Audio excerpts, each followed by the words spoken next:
Good afternoon, everyone. Welcome to the North Central Indiana Virtual Solar Workshop. My name is Jesse Carbanda, and I'm the Executive Director of the Hoosier Environmental Council.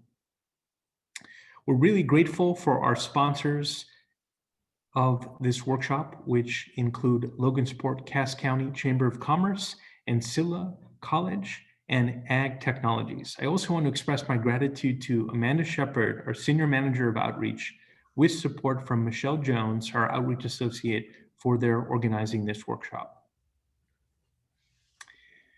A couple of logistical points as you join us, and we really appreciate you making time to join us. One is that if you have questions, ask your questions in the chat, in the general chat. Number two, your camera and sound will be muted, but we definitely want to hear your questions, so please do put those questions in the chat. If you do run into any kind of technological issues, just send a private message to Amanda Shepard. I'm going to spend a couple of moments setting the context, and then I'll be introducing our main speaker.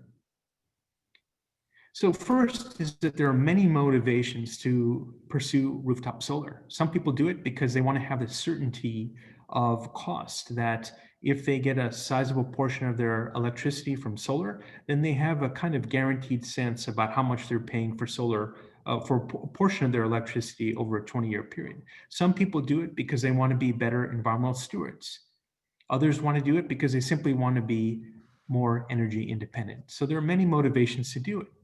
But the challenge has been cost. Now, the good news is that costs have gone down by more than 65% over a 10-year period. And now we're seeing rooftop solar all across Indiana. We're seeing it in schools, as you see here in a school district in Hamilton County. You're seeing it in churches, as in this historic neighborhood in Marion County. You're seeing it in government agencies, as reflected in this city hall in Monroe County. And then you're seeing it in manufacturing facilities, such as this one in LaGrange County. In the end, though, solar energy makes up just 1% of Indiana's electricity right now here in 2020, and just a small percentage of that 1% constitutes rooftop solar. The incredible news, though, is that the National Renewable Energy Lab has concluded that as much as 40% of America's electricity could come from rooftop solar. So with that, I'll lay out our program. We're going to be hearing first from Jim Strader, who heads Ag Technologies based in Rochester, and he'll be talking about solar technology, financing, and project development. Then we'll hear from Adam Theda of Ancilla College, who'll be giving case studies of solar in North Central Indiana. Then I'll be talking about how we can make rooftop solar more accessible and affordable to Hoosiers. And then finally, we'll hear from Amanda Shepard, our Senior Manager of Outreach, about how to talk to your lawmakers, since while solar's become a lot more affordable, it could become even more affordable and accessible if we change public policies. So we want to make sure you feel comfortable talking to your lawmakers. So with that, I'm going to turn this to our next presenter, Jim Strader. Thank you very much for the kind introduction here. I'll get the screen to show my PowerPoint. So if I can get that to move up to the first slide. Jesse, can you make that go backwards? Jim, you'll just need to press the scroll up button on your end, and you'll be able to. Gotcha. Okay. Yeah, so thank you for the opportunity to discuss solar. We've been in this business since 2012 and have a lot of experience. They say experience is the best teacher. That's why it costs so much, and we can attest to that. So we'll be talking about the technology, the financing, and the implementation of solar. So just quick history on the Ag Technologies company. We have been doing commercial and residential solar since 2013. We're approaching 600 systems now. Some are large, like the one in the picture here, and some are very small. There's a 14-panel array and that sort of thing. We do everything in that space. We only do ground mounted systems because we have a patented solar cam stand, and we won't get into those details, but rooftop solar is certainly a necessary part of the business. So we partner with a company called Collier Solar out of Warsaw. We're located in Rochester, Indiana, to accommodate the rooftop business. So we're going to talk about solar technology. There's just a whole lot of things to talk about there. We'll start with the solar panels. There's three fundamental types of solar panels: monosilicon, polysilicon, and thin film. Thin film is basically a solar panel with the material that collects the sun energy and converts it to electricity. It has some advantages. Mainly, it's the cost of the panel is lower, and it's a better panel when it comes to heat tolerance if you're in the desert Southwest. But for efficiency, the thin film struggles to keep up with monosilicon and polysilicon area in production. We don't see hardly any thin film in this area, and we don't use that technology, but it's out there. So polysilicon is very similar to monosilicon. It's lower in cost, and you'll see why in the next slide. I'm going to show you a picture, but it's somewhat lower in efficiency. They have a place for customers that need to keep the acquisition costs down, but in the long run, the lower efficiency does result in less energy produced, and it's probably not the best choice.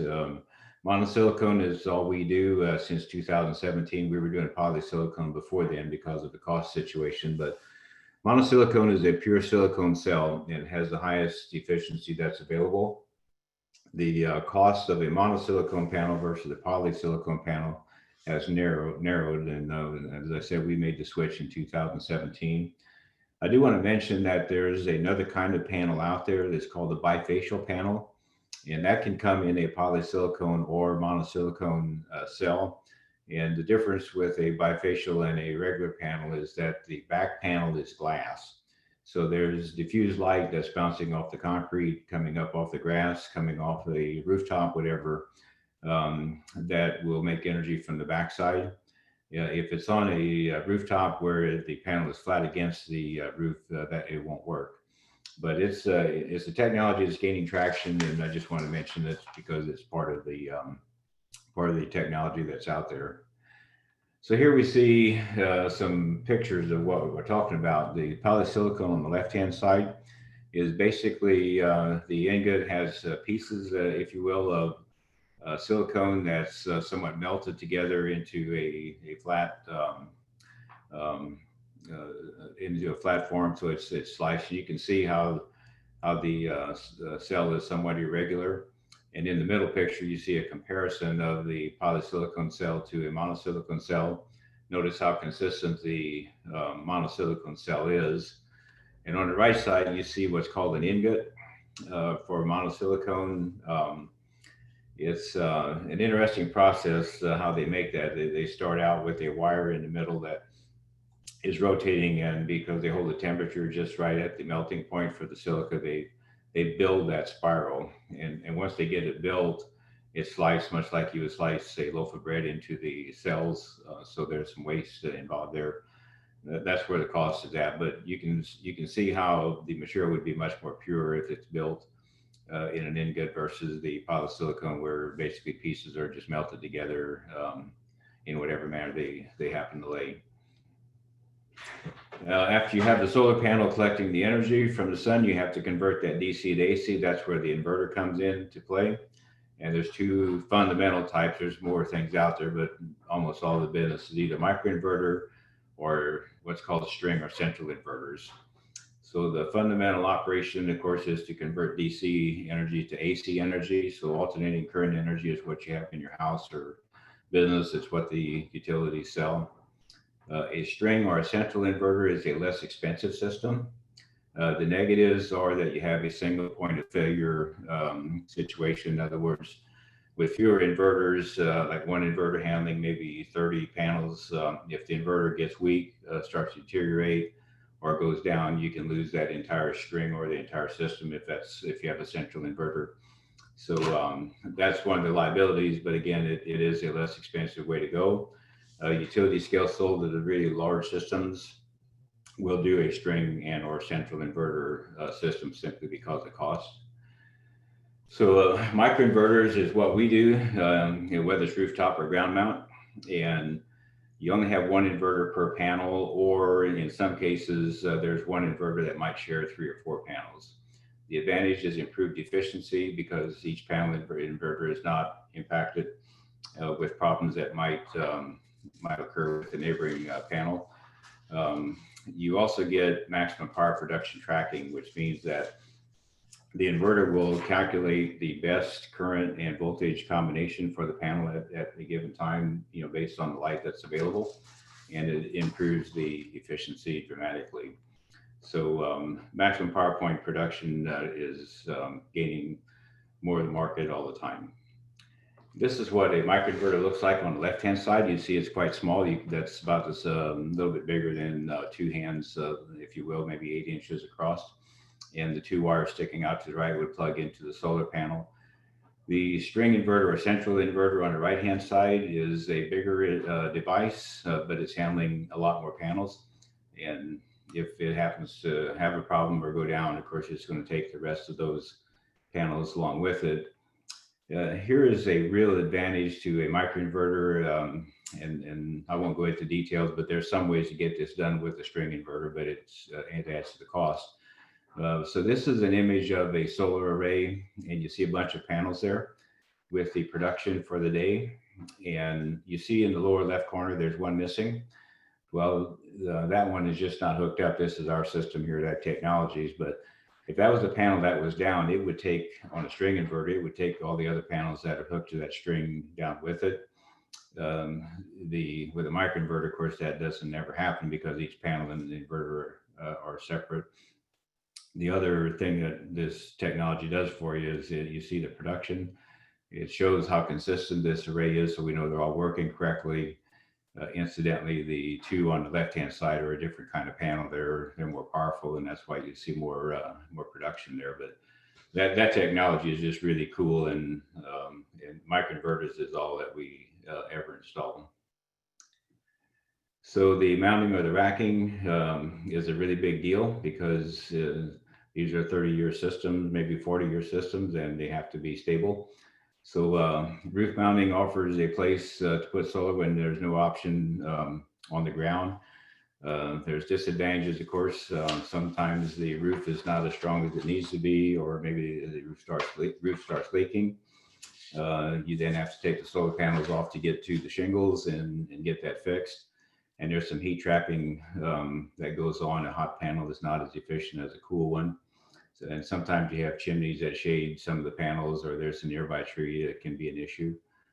But sometimes, you have any other choice. And certainly rooftop is a very popular way to do solar. That's probably 50% of the business yet, even with utility scale solar coming on stream.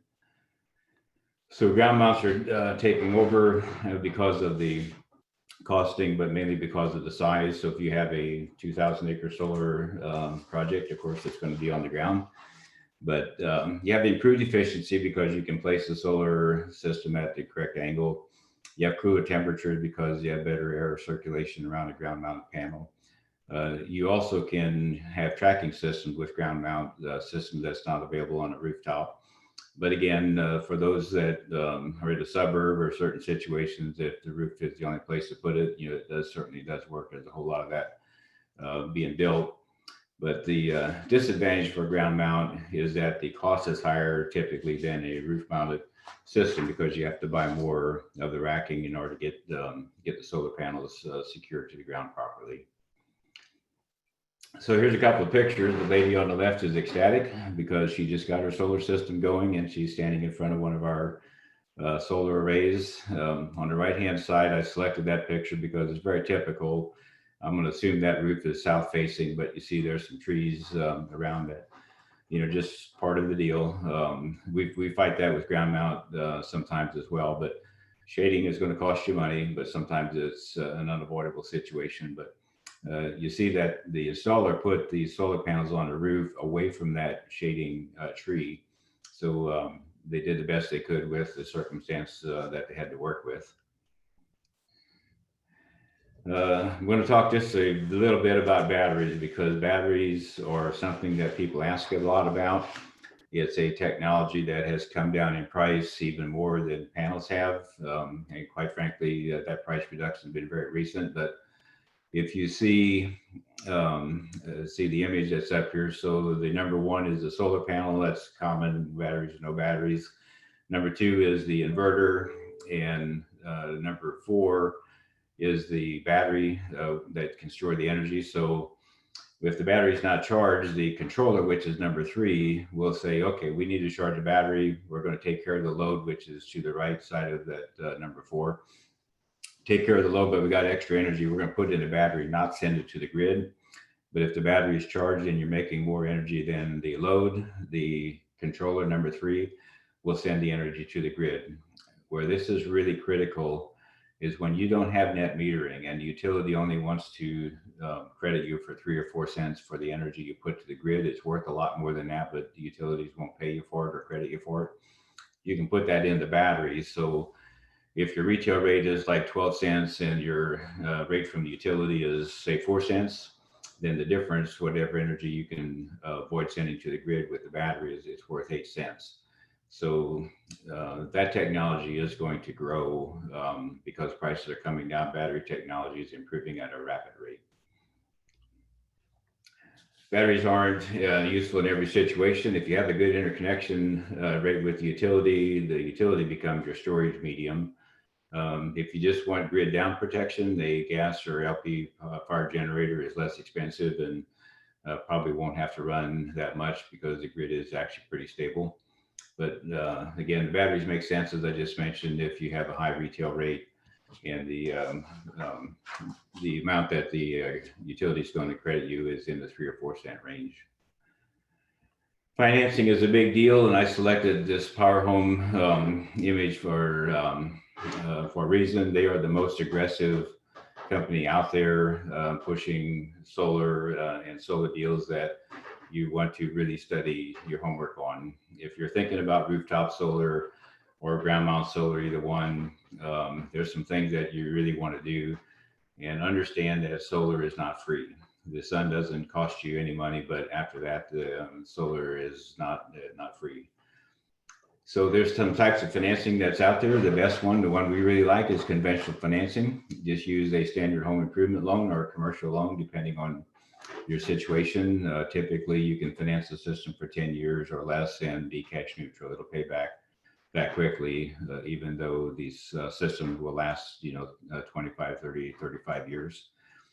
A power purchase agreement is a good alternative for commercial situations where maybe the person that wants to put in solar doesn't have the ability to borrow the money. If it's a church or government entity that's nonprofit, the PPA is the only way to go, because the owner of that power purchase agreement, the owner of the system, can use the tax credits that are still available for another year or two.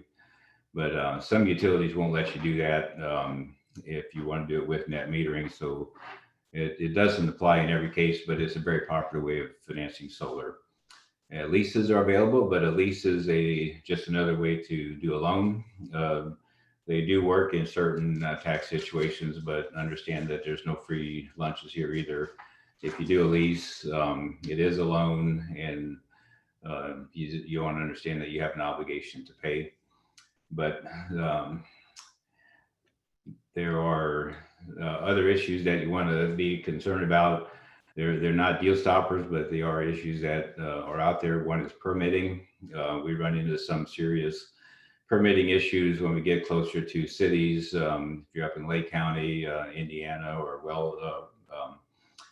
up in northern Illinois, Will County is by Joliet is pretty tough. But you can be successful. But make sure you have your installer commit to handling the permitting. An energy audit. We tell people to spend their first money saving energy and then spend their second money producing energy. Saving always pays faster. We don't do that business, and we're not trying to chase our business away, but you want to get LED lights, you want to get insulation, you want to do sensors for your lights to turn them off when nobody is there. Those kind of things pay back much faster than solar. But at the end of the day, you have to produce energy. So Energy audits can be pitfalls, especially if the auditor is the company that's selling the solar system. So just be well aware that your best auditor is your utility company. Zoning is another factor, especially if you're in the suburbs. So be aware that there may be rules out there that you have to obey, but in our business, that's not been a huge issue. So spend your time before you spend your money. No matter what, make sure that if you're getting into the solar ownership business, that at the end of the day, you own the system. Don't do a lease that, in a situation where you never do own it. And make sure the vendor provides you with a minimum annual production number, and that's a written warranty.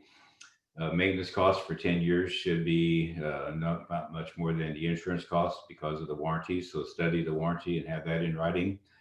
Don't make a deposit when the guy asks you to sign for the order. That's a bit of a trap because once they've got some of your money, they kind of have you where they want you. And so people have been guided into some deals that weren't all that good because they already had put some money down they can't get their hands back on. And get more than one solar quote. Of course, we're in the business of quoting solar, and we don't mind at all if somebody says, I want to get a price from somebody else. That's just business. But make the decision to go solar because at the end of the day, you can make solar energy cheaper than you can buy it from the utility. And at the end of the day, any environmental benefit is just icing on the cake. We sell solar because of the financial benefits. And we tell people, you can just pocket the environmental benefit and put whatever value you want on it, but it's plus business. So thank you so much for listening. I appreciate the opportunity. So any questions I can answer now or later, I would be tickled to do that. Well, thank you so much, Jim. Really appreciate your very practical advice for our listeners. And folks can definitely have an opportunity to ask questions of you. So please don't hesitate to put those in the general chat. So that we can stay on time, we'll move on to Adam Theta from Ancilla College, who will be presenting some case studies of solar in North Central Indiana. And we'll definitely answer the question that you posed at our park at the Q&A time. So just hang in there.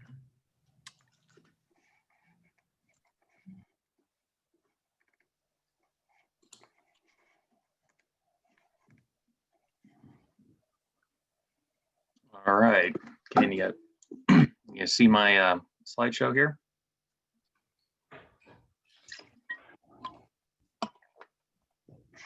Oh. Yep, it looks good, Adam. Okay, great. Well, thanks, Jesse, for the opportunity to share. I'm going to be just sharing briefly here about our experience up here in Marshall County.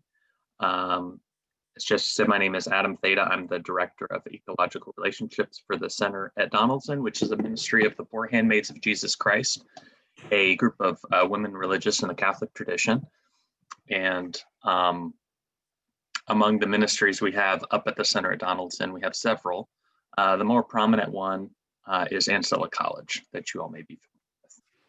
So I'm just going to share a couple of projects that we've done up here in Marshall County, mostly to share the breadth of the type of installations that are going on within our community and the relationships that have been formed really because of these projects and nurtured.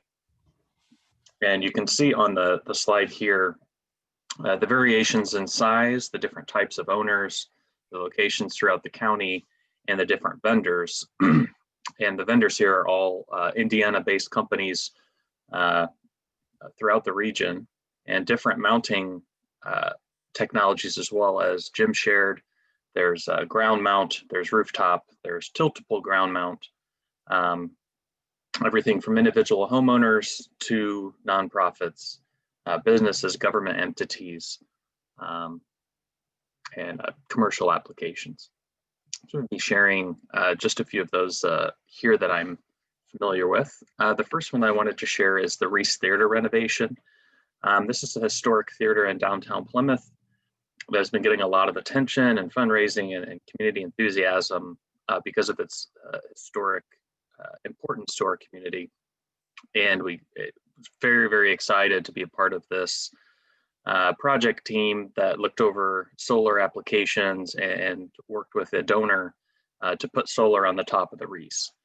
And this was getting, a complete top to bottom redo of this historic structure. And so it was a perfect time with the new roof going on top.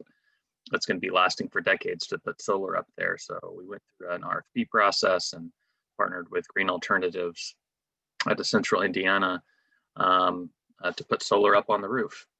And there's a picture of the finished project that's oriented in a southward facing direction, not visible from the ground, but from the roofs of several other buildings downtown, or from a drone in this case. But that was a very, very exciting project. And I got to see several of the installation technicians and engineers that were working on other projects come back into our community for another project. That's always very exciting. I hope to see these guys again. This actually is a gentleman who I went to high school with at Montgomery County at North Montgomery. And so we have a variety of, jobs that this industry is supporting all throughout the supply chain and the project process. Another one that I had the pleasure to be involved with was the Marshall County Recycle Depot, which is our municipal waste or hazardous waste facility for the county. Does a lot of great work out there. In this case, this is a government entity, and they were able to use some funds that were in reserve that were generated through their normal levies that they didn't have an obvious use for. In this case, the director was like, hey, went to her board and said, we have a very very good proposition here for something that could be revenue generating or revenue saving, as well as very much in concert with our educational objectives about a circular economy and recycling and reducing waste. So this was kind of a slam dunk of a project. This was a ground mount project, and there's 2 different installations to power 2 of the different structures. But they have just now, for several decades, taken a huge chunk out of their electric bill and are now able to plow that back into their operations of reducing hazardous waste within the community. In regards to my own institution, this is phase 1 in 2018 that we started our solar journey. This is a tiltable ground mount installation that was done by Jim and his team over at Ag Technologies that we really, really enjoyed doing and enthusiastically recommending and showing off to people. This is powering our wastewater, we're trying to use a different language, our water reclamation facility. And is basically covering the entire electric bill that's processing all of our water. Since we're out in the country, we don't have a municipality that handles our wastewater. We handle that all ourselves. And we use that for educational purposes at our college, as well as any visiting groups. We come out there and tilt the solar panels, and you would be surprised at maybe how many people don't know which direction the sun is and where we're at on our own planet, and how the sun's energy works. Just getting back to those fundamental basics about engaging with people is very important.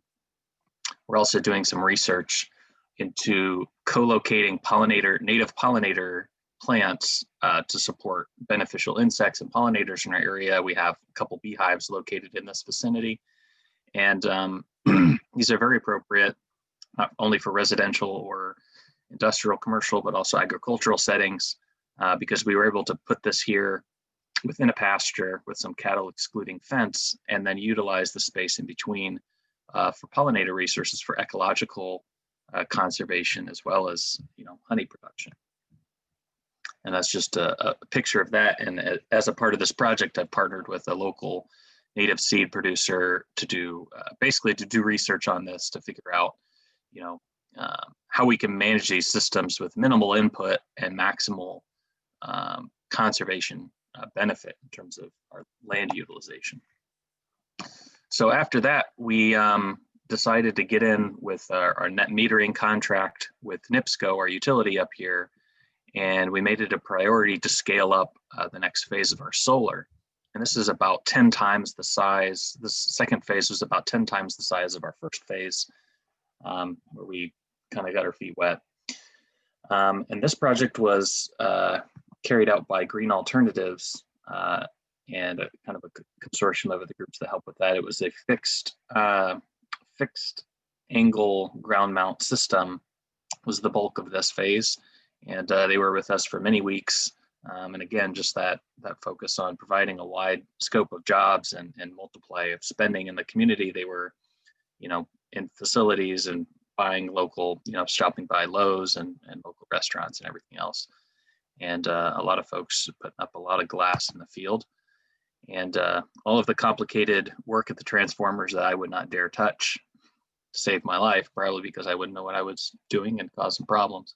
And they persevered through all the normal issues you have to do at a project of this scale. Another part of this phase was 40 kilowatts. I'm trying to think about over 100 panels on the roof of the Lindenwood Retreat and Conference Center.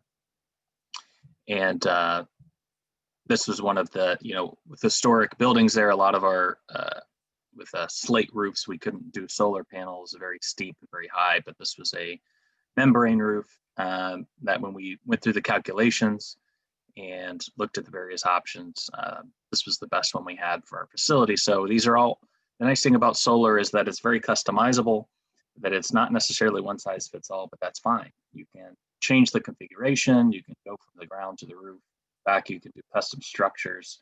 If you want to build a pergola or a car shade and integrate solar with that, that's very appropriate to do. So blends in very nicely with our aerial shot there of our campus. As you can see, we like to have trees on campus, so putting a ground mount situation there would not be as appropriate, but we have a rooftop that worked out very well for that.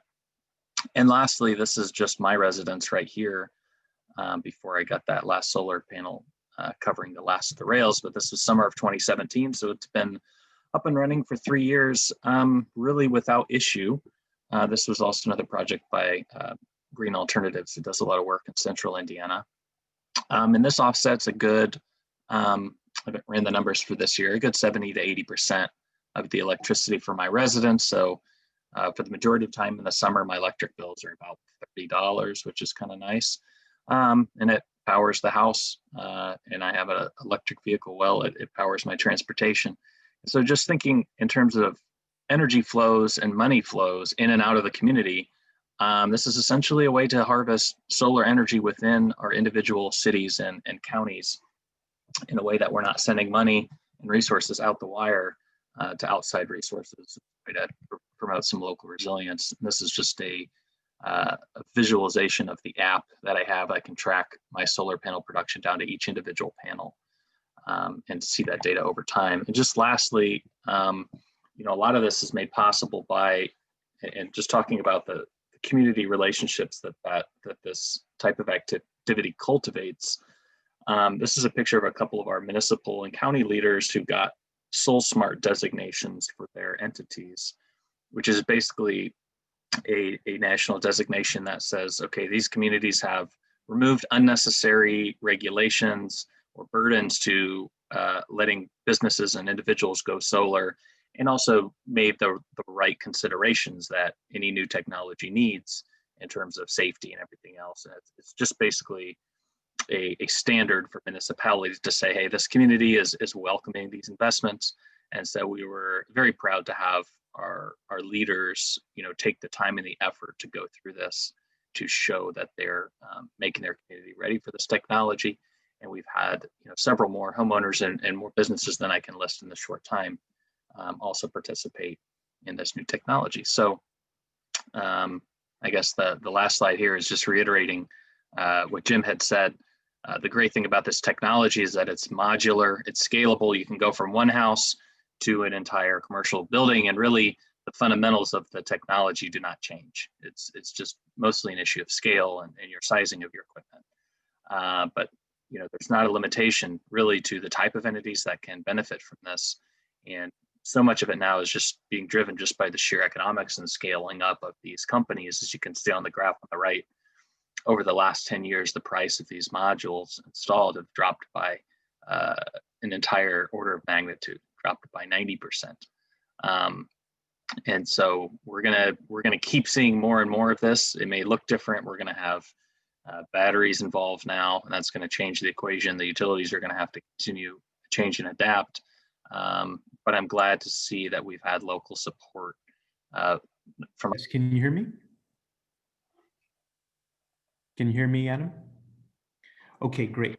Adam, I was just thanking you for your great presentation, sharing all of your insights into different applications for solar, and we'll move on to the next presentation, which happens to be mine. Bear with me here.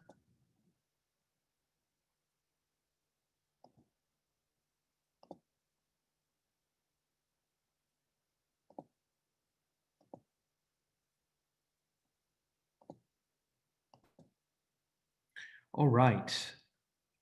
So we've heard from Jim, who talked to us about the technology and project development. We've heard from Adam, who has talked to us about the issue of, how do these projects look in the landscape, and all the different partners that are involved. What I'm going to be talking about is how do we make rooftop solar more affordable and accessible in Indiana?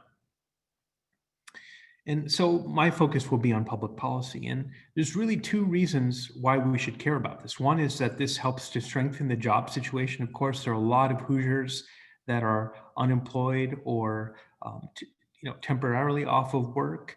And we, of course, want to just make sure that solar is as affordable and accessible as possible, so that we realize that ideal of possibly getting 40% of America's electricity from rooftop solar. A quick note on jobs. It turns out that according to the Bureau of Labor Statistics, the top two fastest growing jobs in America are in solar installation and wind turbine installation. Unfortunately, Indiana does not rank in either the top 10 for solar, or for that matter, something like energy efficiency, which Jim mentioned in his presentation. And partly that's tied to the fact that we don't have as strong of a public policy climate as other states do when it comes to rooftop solar. So let's talk now about how do we make solar more accessible and affordable. First, just a brief note about the federal solar tax credit. This is incredibly important to know. We've had a residential federal solar tax credit since 2008 and a commercial one since 2006, but there's going to be a big change for both of them. The federal tax credit for residential will go down from 30% has gone down from 30% to 26% this year, and next year it will drop to 22%, and then after 2021, it will no longer exist for residential systems. For commercial systems, there will be a 10% commercial tax credit that will be there indefinitely. Now, on the state level, we do have a property tax exemption that applies to the array of different small-scale renewable technologies out there. And for systems that were installed in 2015 or later, if you sell your property to another person, then that person will not inherit the property tax exemption. If you've built a system and you want to get your property tax exemption for your solar energy system, or whatever other renewable energy system you've installed on your home or your small business, you want to file Form 18865 with your county auditor. A really important solar incentive, which you've probably heard about in the news, is something called net metering. And this is the idea that if your system is plugged into the grid, which is almost always the case, since battery technology is still kind of coming to the fore, you have a situation where any excess electricity, in other words, any electricity that you're not using in your home or your business or your church or your school, any of that electricity, if you're in the service territory of an investor-owned utility, whether that's NIPSCO or Indiana, Michigan, and Power up here in northern Indiana, you will get credited on your electricity bill for that excess generation that is not used on site, and will literally come out as a credit on your electricity bill. Unfortunately, this policy, which has been in place since the early 2000s, is going to be phased out because of a controversial bill that was signed into law in 2017 called SB 309. That's definitely a bill you want to remember, SB 309. And what that in essence does is that any systems that are built after any type of customer-owned renewable energy systems that are built after the middle of 2022 will no longer benefit from net metering. So you won't be getting that retail level credit on your electricity bill. After July 1st, 2022, the credit will go down from a retail level to a wholesale times 1.25 level.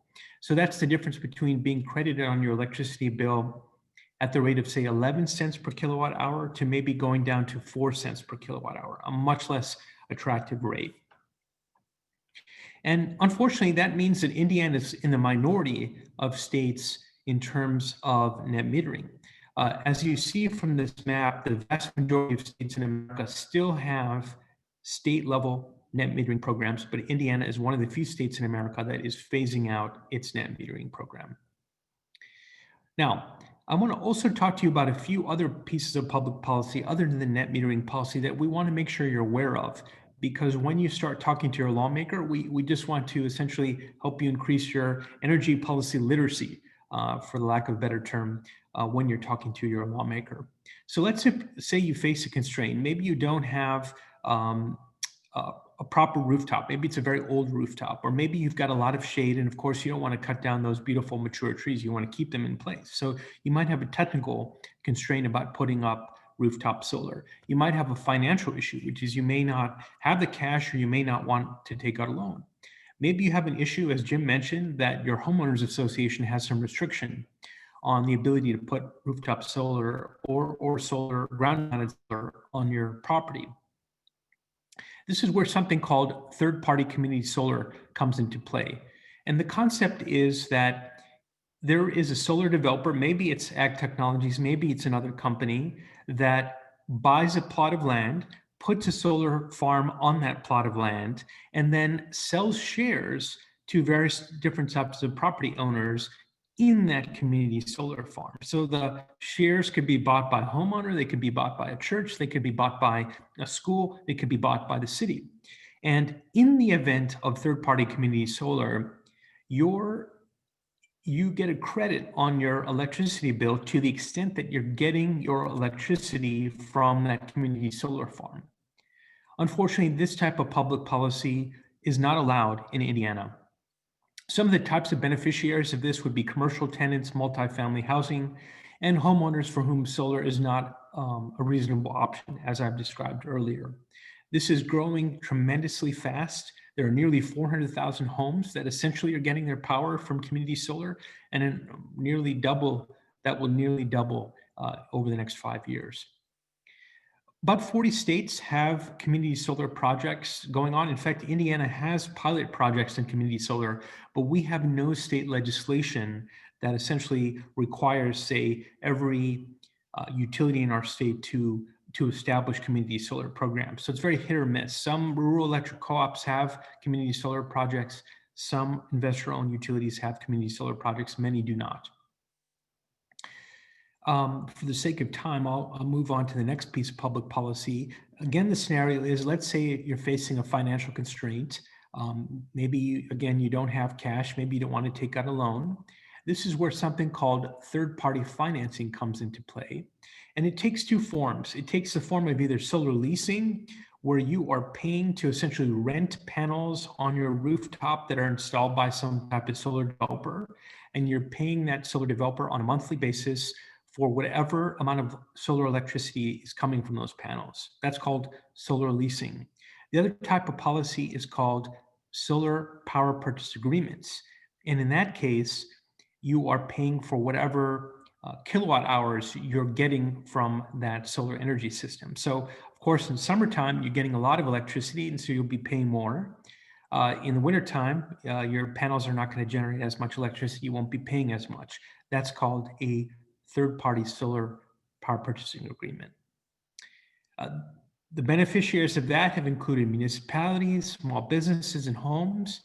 In a place like New Jersey, 83% of people who have solar on their homes use it through a third-party financing arrangement. In Colorado, 95% of non-residential projects use solar through third-party financing. There's about 30 states in America that have some type of solar third-party financing, whether that is solar leasing or whether that is power purchase agreements.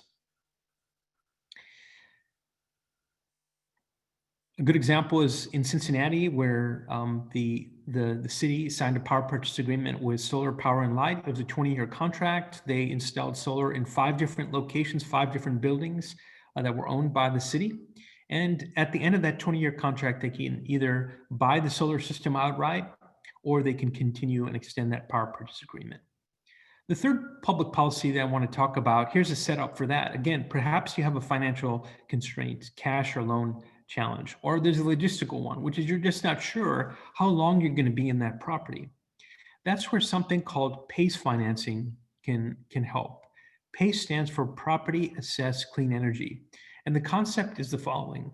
The legislature enacts PACE authorizing legislation.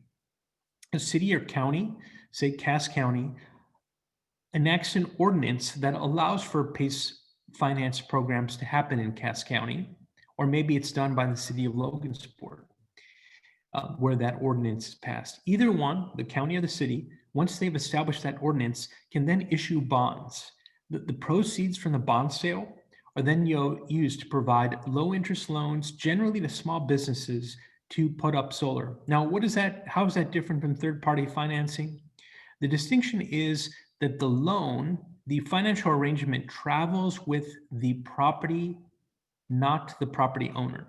So you don't have to worry about, well, gosh, am I going to pay back my entire solar system for the life that I'm in the building? Well, you don't have to worry about that because the loan travels with the property, not with the property owner.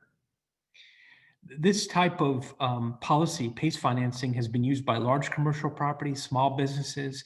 It's had an enormous economic impact in the United States, $6.7 billion of investment in PACE financing, PACE finance projects across the United States.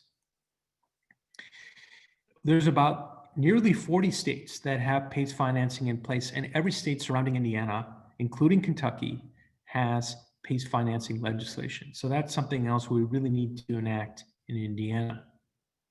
Here's a good example. Powers Distributing. It's a beer distributor up in Michigan.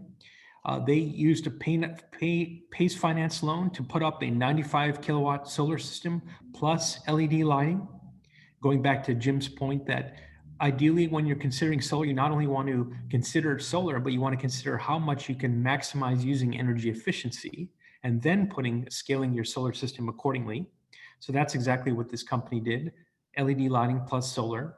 And they saved over $350,000 over a 20-year contract. So our call to action for our listeners here is that you please urge your state representative and your state senator to extend the life of net metering so that net metering does not phase out in mid-2020 per that controversial bill that was passed in 2017 called SB 309. Other bills for you to be aware of would be to amend SB 309 in some way or to repeal it altogether, given how controversial it is. And we can talk more about that in the Q&A if you're interested. So with that, I will turn this over to Amanda Shepard to give our final presentation.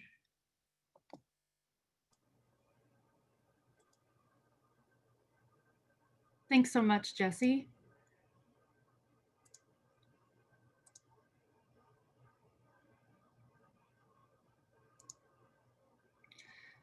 So as Jesse said, my name is Amanda. I am the Senior Manager of Outreach for the Hoosier Environmental Council. And I'm going to talk about how to engage with your state lawmakers. So the reason we want to encourage you to talk with your lawmakers is because this is really key to helping make solar energy not only more affordable, but also more accessible. So the very first thing that we would encourage you to do is to find and save your lawmaker's official email and phone number. And you can do that by going to either the web link that we have down there at the bottom, bit.ly.com/inlegis. And you will want to make sure that you capitalize the I, the N, and the L. Or you can actually go to the IGA's website directly. So that's iga.in.gov. And when you get there, you can click on information, and that will drop down and you can click on find your legislator.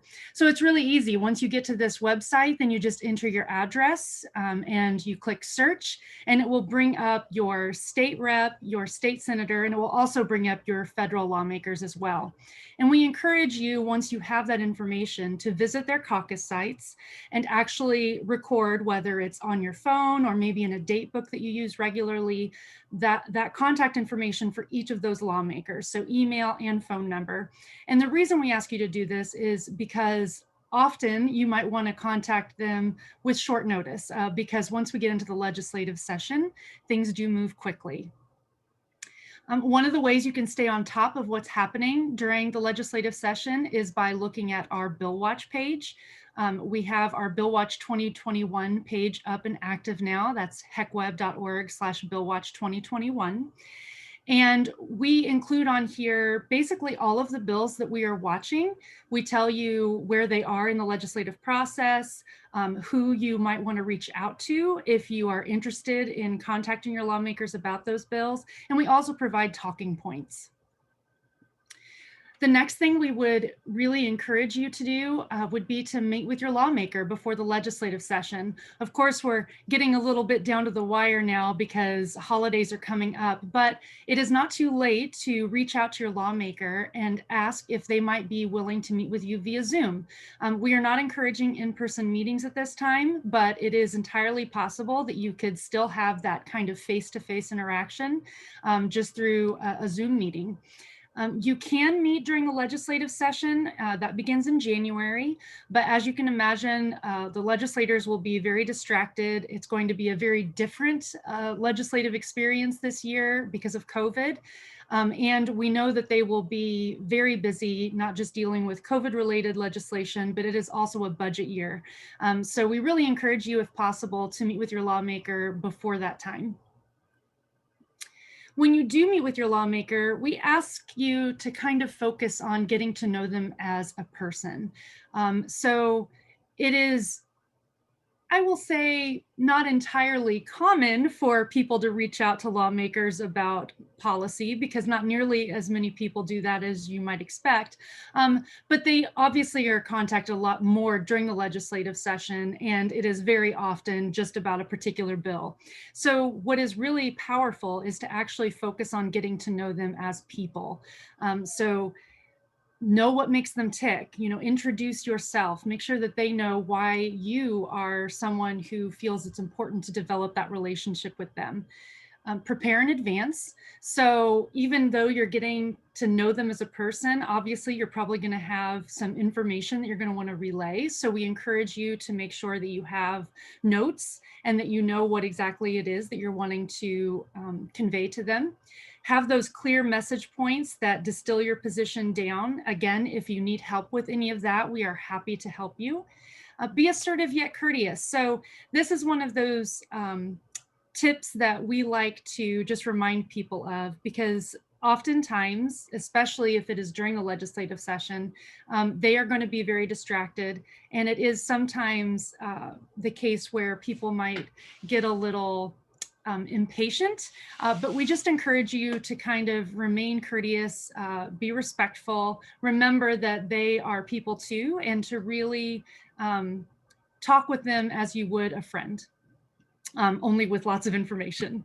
The other thing we encourage you to do is to send them a one-page summary of information after the meeting. So even if you're meeting via Zoom, you can follow that up with an email with an attachment that basically has those points that you were trying to get across to them. So that way they have that as an easy reference, and you know that everything that you have covered is right there at their fingertips.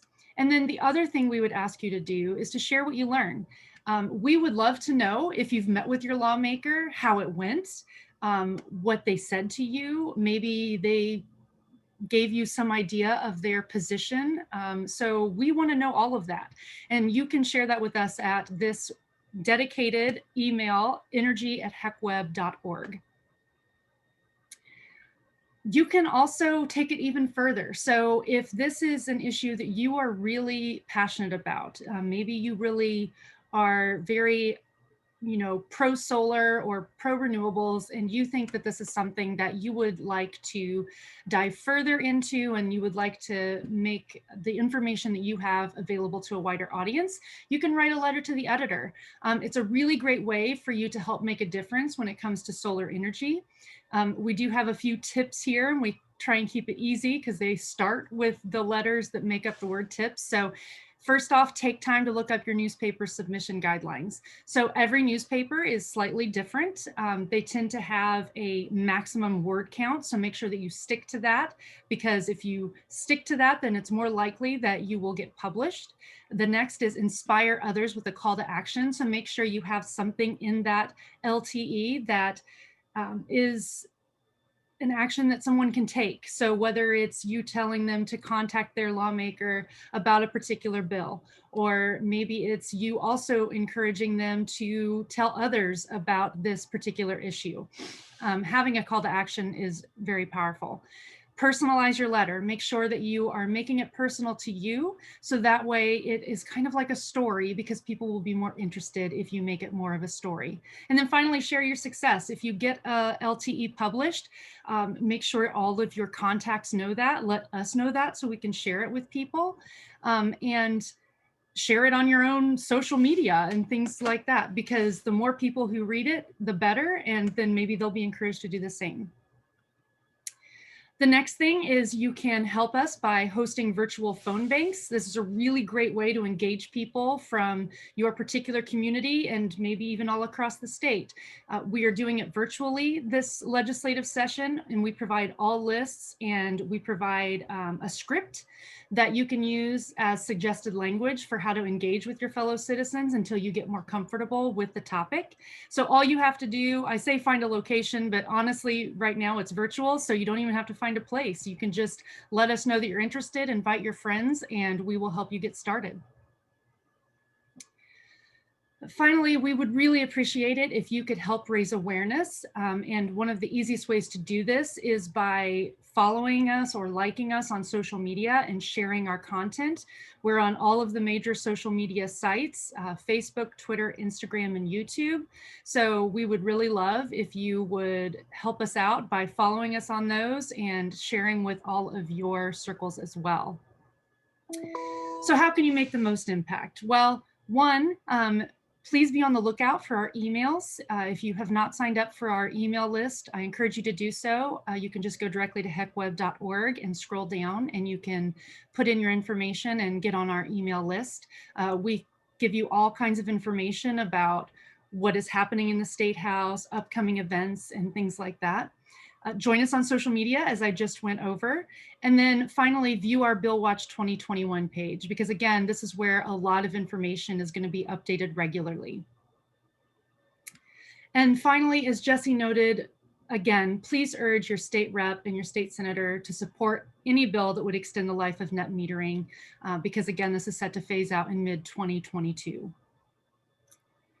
And so that is pretty much everything for me. So I really want to make sure that you all are comfortable talking to your lawmakers and reaching out to your friends and family and neighbors. So if you ever have any questions or need any assistance, you can contact me at my email address, ashepard@hecweb.org.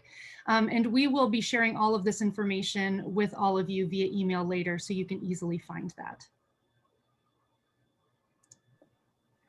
All right. Thank you so much, Amanda, for your very helpful tips to our audience.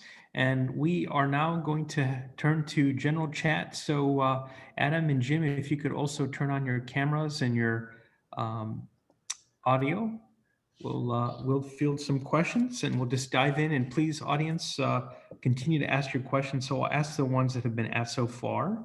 The first is to you, Jim, which is to understand how vulnerable are solar panels to hail, and in the event that one might get damaged by hail or some other weather event, what is the replacement process?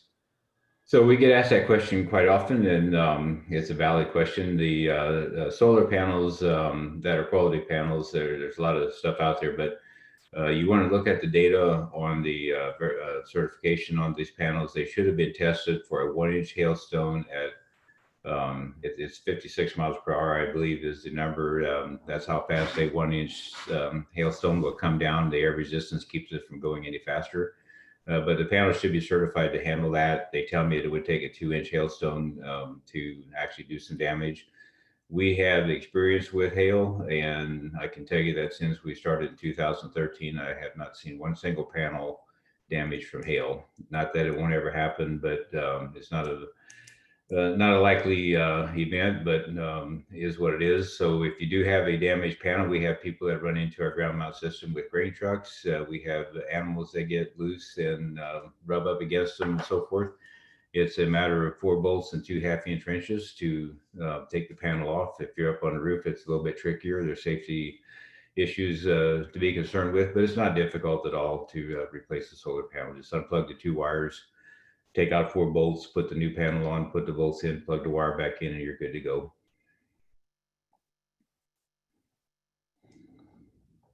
Thank you, Jim, for your response there. And the next question I'll pose first to Adam, and Jim, you may well weigh in on that one too. Adam, we had a questioner ask about decommissioning. When these panels eventually they have a lifespan, when they need to be decommissioned, who does it, and then where do these solar panels go? Yeah, the first one would presumably just be to the system owner. It'd be their responsibility. If you're leasing something, depending on the contract, maybe that would go back to the owner for decommissioning, depending on your contract. But the ones that we own, we would take responsibility for that, and that's been a big discussion in our area up here as to what's going to happen. My understanding of the manufacturing process, and Jim's going to be a little more knowledgeable than certainly I will, is that most of the products and the materials are, for lack of a better word, inert and tied up and sealed into that unit. So unless there was some sort of industrial crusher that is, pulverizing those things, they're not leaching out and going anywhere. And that there have been the beginnings of industry working on the recycling infrastructure, because so many of the panels that have been built so far have still been out there because they have lifetime in the decades, and we're just now scaling up. So the recycling industry is lagging that. But the science seemed to be pretty confident that will be something that, with all the industrial things that our civilization does, that should not pose any remarkable barrier that we can eventually do. But it is something that we're going to have to work on and have standards for and everything. Thank you, Adam. Jim, anything to add to that question? No, Adam did a great job. He's got it right. I would mention that there are several certified recycling companies. We send our solar panels to a company in Cincinnati. Adam's correct that in general, the recycling industry is a bit behind, but they're catching up. So fortunately, solar panels are basically 100% recyclable. It's a great deal. You can melt them down, do it responsibly, make a new panel, and you're good to go again. The only thing Adam mentioned about the inert nature of everything, he's right. There's only one technology, it's cadmium telluride thin film, that has a carcinogen factor to it, but I've not seen one of those panels in this area, so we won't worry about that for our part of the world. All right, good supplement there, Jim. Thank you. The next question has to do with grants, and I'll take a crack at that one. In particular, the questioner wanted to ask about grants for nonprofits that want to go solar. I can say that some of the investor-owned utilities have associated foundations which nonprofits can be eligible for. For example, there was a big announcement in Fort Wayne a few days ago where the Boys and Girls Club there in Fort Wayne installed the largest solar installation in the entire city, and that was largely funded by the AEP Foundation. So I would check and the AEP Foundation. Another place to check would be your county community foundation. It's possible that some county community foundations, seeing solar as a great educational tool, could help to fund, at least provide a partial grant for a system. And then the final thing I'll mention is that there's a new nonprofit on the scene called Creation Care Partners. And they are focused on trying to get evangelical churches interested in going solar. So they've got a they've just begun a grant program. They have a limited amount of funding to churches that are in the evangelical tradition. So if you've got questions there on that front, please email us at energy@hecweb.org. Adam or Jim, do you have any other ideas in terms of nonprofit opportunities for nonprofits to go solar? I would say the community foundation is great. We applied, it's not exactly the same technology, but we did an electric vehicle charging station with our community foundation just through their general grants program. So, that for a smaller entity, that could make a pretty compelling application, even for a general grants process, maybe not for 100% funding, but for, a cost share matching type of thing. There's a national database. I'll drop the link in here.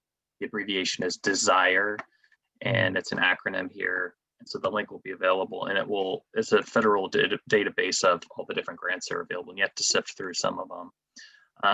And often it's a matter of just trying to get on the right email subscriptions with different organizations like Hoosier Environmental Council or Indiana Distributed Generation, because some of these grants will just pop up out of nowhere, and you just got to be listening for it. There was one called Sun for All grant recently within Indiana that was specifically targeted to nonprofits. And one of our allied ministries applied for a grant and weren't able to get it. And there was a good competition for that and some good funds available. That's a great point. Adam hit the nail on the head. That desiredUSA.org website is a mother lode of information.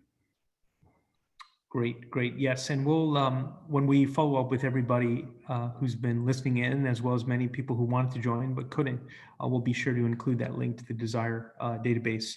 The next question is related to small systems. The question is a small system worth it?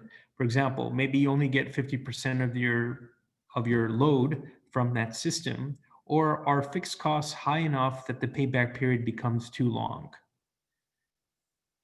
There's a second part to that question, but I'll put that to you. Maybe first, Jim. Yeah, if I may, we do a lot of 50% systems, and the reason we do that, especially in the livestock industry, where the co-ops won't let you do net metering, so we don't send much energy back to the grid. But getting rid of 50% of your bill is better than getting rid of none of it. The payback is the same. Solar is linearly scalable, so absolutely, you want to. If you get rid of half of the bill, you want to look into doing that. Great. Appreciate that, Jim. The second part of the question is related to just commenting on the whole notion of green energy programs that are offered by utilities, where maybe you don't have the financial wherewithal to go solar, but you can go to your utility and pay a little premium on your electricity bill, and then that money is set aside by the utility to make some investment in green energy. Adam, has that been discussed at Ancilla, or you just focused on going solar on campus? And I've looked into it. I would say the gold standard, if you will, is actually putting equipment in the field and watching those bills decrease. Because once you get into the green energy programs, it becomes a little more abstract, and where there's some more abstractions, it's harder to quantify whether you're doing is really, making that difference if your goal is an ecological or environmental goal. Not saying that there's necessarily any funny business going on. It's just harder to do that versus an actual in the ground thing. So I would always navigate towards that. But if you're going for a green energy credit, I would investigate that, turn that over. In regards to whether something is worth it, I think, one of Jim's projects, actually, Jim, you did Plymouth Products in Plymouth, I believe. Is that correct? That's correct. And the owner has shared his project, and he has nothing but glowing words, not only for the install, but as a small business owner, he, I believe, had a USDA grant that covered a large chunk of it. And then as a for-profit business, had accelerated depreciation on top of the actual energy savings. So when he calculated his payback, it was phenomenal. And that what's available to him as a business is not necessarily available as a nonprofit, it's not necessarily available as an individual homeowner. So it's really hard to make general broad statements about saying solar payback is always X. That's why it warrants, as Jim said, doing your own research. We all have various reasons why. Some of us, it's maybe overwhelmingly financial. Others may have the financial resources and just want to deploy them properly and are not terribly concerned about, their interest may be more ecological or environmental. Thank you, Adam. We just have a few minutes left for questions, and we've just got 2 more remaining in the chat box. So please make one final go, listeners. If you've got a question, we would love to have them fielded to Amanda and to Adam and to Jim. The second to final question is, what's the lifespan of these systems? And, is that changing over time? So a quality solar panel from a quality company is going to have a 25-year warranty. Essentially, half of that time is 100%, and the other time is prorated based on the age of the panel. The microinverters, the N-phase that we sell, have a 25-year standard warranty. There are other inverters out there that have a 10 or 12-year standard with extendable to 25. So you're looking at warranty on the main components for 25 years. Certainly the system should last 30 years and longer if they're maintained reasonably well at all. So the solar company, Q-Cells, the panels that we sell, is a 40-year-old product. The technology is 40 years old, so they've got systems that are that old still producing. So yeah, it's a really long-term investment and a long-term benefit. Excellent. That's excellent to know. Our final question, which I think is just a wonderful one to end on, is this observation that solar is something that cities ought to attract to their communities, solar businesses. And just at a big picture level, there are about 3,600 jobs in solar energy in Indiana right now, and about 100 employers working in some element of the solar energy industry in Indiana. What's remarkable is that these companies can be found in both big cities like Indy or Bloomington and smaller cities like Avila and Rochester. So the question to you both is, what do you think a city or a town can proactively do to attract a solar installation business to their community? Adam, do you want to take that first? Sure, and I just dropped the link while you were mentioning that to the Sol Smart program. That would be what somebody could do from a municipal standpoint, is to make sure, like when in 2017 they came to do my solar installation, everybody at the city was just kind of like, I don't know, how do we do this? By the way, we're going to just have to make these rules now, because this was like the first one in a small municipality, and it wasn't like they were trying to do their job, and it was brand new. So once they have that in place now it's easier for the next person and easier for the next person. And so a business can go and say, oh, you called me from Plymouth. I know so-and-so who's at the permitting offices.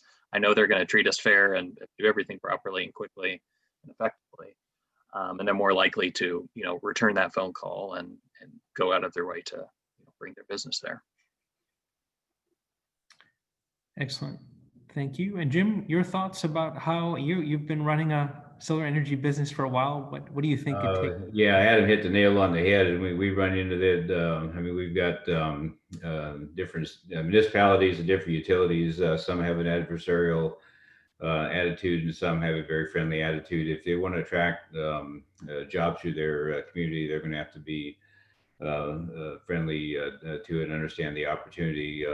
We're just in little old Rochester, Indiana here, and we started out in 2013, but there's at least 25 full-time jobs in our community because of ag technologies, and we are appreciative of the business. I would say the same is true for the state of Indiana. Amanda made some great points, but the policies in Indiana need to be as friendly or friendlier than our neighboring states if we want to bring industry, manufacturing, as well as the service industry related to renewables. We've talked about solar all day today, but we're a farm equipment dealership. I'm here to tell you that the opportunity in biomass, whether it's gasification of manure and field waste like straw and corn stover, there's a bunch of business out there. We haven't scratched the surface yet.